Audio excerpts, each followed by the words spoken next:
What's up, my friends? I hope you guys are all having a great day today. I know I sure am.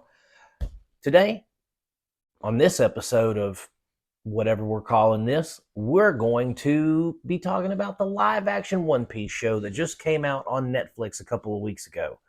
Um, this was okay. First off, let me make a blanket statement. I am a big One Piece fan, but not as big as my oldest son. He's seen just about all 1,000 episodes. I've only seen like maybe 200.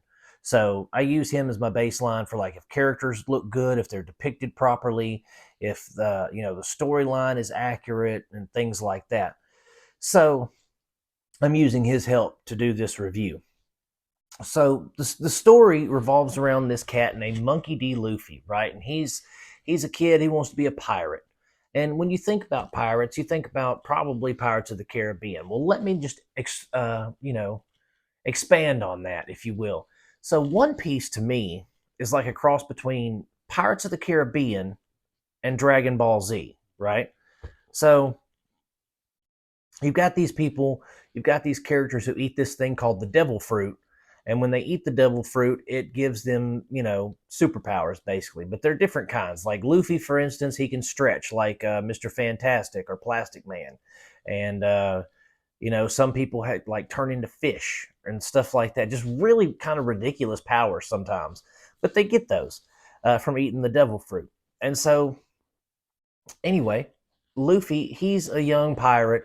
He's trying to get the One Piece. So the One Piece is basically this grand treasure that Gold D. Roger, who was like the pirate king, he had this treasure. He hid it, and upon his execution, he basically told everybody, "Hey, my treasure is hidden. Good luck finding it." And then everybody takes off to find it. Well, to find the treasure, you have to go to this place called the Grand Line. The Grand Line is kind of hidden, but there's a map to it. So during this series, there's about 8 episodes. During this series, we follow Luffy as he not only collects crew members, but as he gets a hold of the map to the Grand Line and sets out on that journey.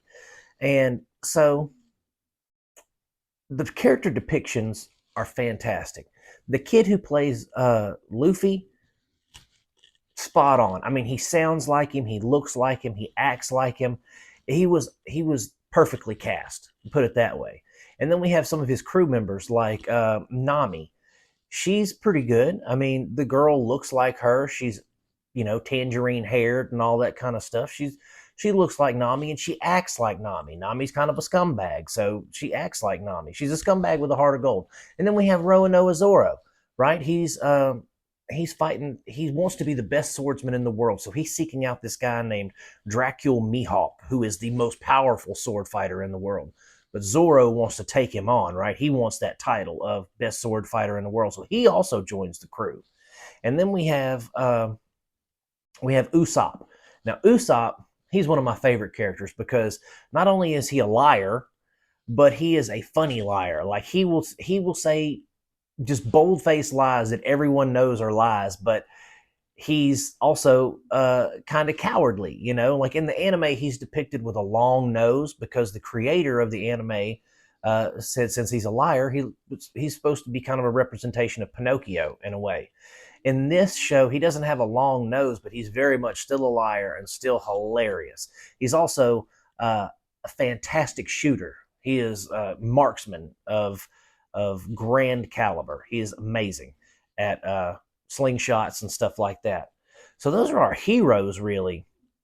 We got Luffy, Zoro, Usopp, Nami. We have all those people, and then we have our villains. We have Arlong, who's this fish man he's supposed to be like a swordfish, but since it's a live action thing, he's still just got his little button nose, but he's got little spikes coming out of it. And so that, okay, that's an honest, realistic depiction. He's not going to have an elongated nose looking like a dog with spikes coming out of it. He's going to look like a person. And I appreciate that. I respect that. And I also respect the fact that the creators of this, the people who made this for Netflix, they consulted the creator of One Piece, the manga and the anime show. They consulted him throughout the entire production process. And when he would say, no, this person's not acting right, or no, this costume doesn't fit, they would scrap it and they would do what he said to make it more accurate to uh, his IP, his intellectual property. You know what I'm saying? So I respect them for doing that. There's not a whole lot of places that would be like, oh, we're going to take what the creator did, and for instance, uh, Marvel ruined the Hulk. Last two Avengers movies totally ruined the Hulk. That's not how the Hulk is depicted. That's not how he is in the canon source material. That's not the Incredible Hulk. He's not a wiener that's not going to come out and be like, I want to fight. No, no. He's not going to do that. He's going to be like, roar, and just destroy, because that's what the Hulk does.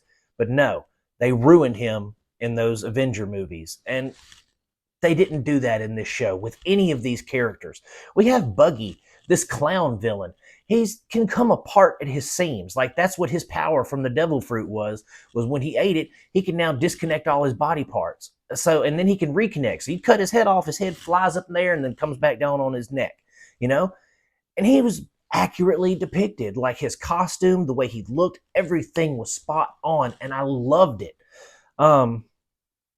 So they made this show so well, and my son and I, we loved it. We thought that it was a fantastic representation of the anime. We thought it was well performed. The special effects, you can tell that this really was like a passion project for these people. Everything, the production design, the special effects, the score, everything looked like a live action anime. I mean, some of it looked corny, yeah, and some of the CGI was kind of but dude, it's a live action anime that I can forgive, terrible looking CGI in some parts, because it really was like watching One Piece. And I loved the fact that they made it accessible to the casual anime watcher. Like, you don't have to watch 400 episodes in order to understand what's going on in this show, the 8 episodes that we get. We have, they made it easy for the layman to understand. They laid it out where you could follow. Okay, well, this is who this is, and this is who this is, and this is what their goal is. And they executed perfectly. And I loved that. I thought it was great. I'm going to give the One Piece live action show 5 stars. 5 stars. You got to see it. If you're a fan of anime, if you're a fan of that particular anime, if you're a fan of just good, fun fantasy shows, this is for you. It is streaming on Netflix right now. You guys need to check it out because it is excellent.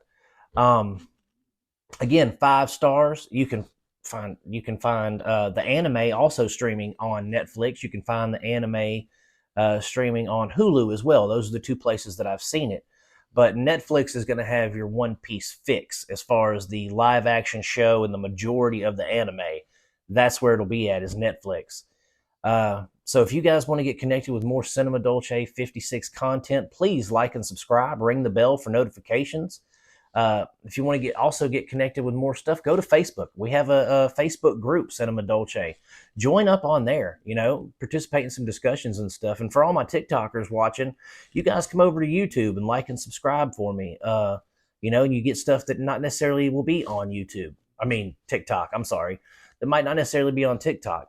And, guys, I'm going to keep making them as long as you keep watching them. God bless. Oh, yeah. And peace out.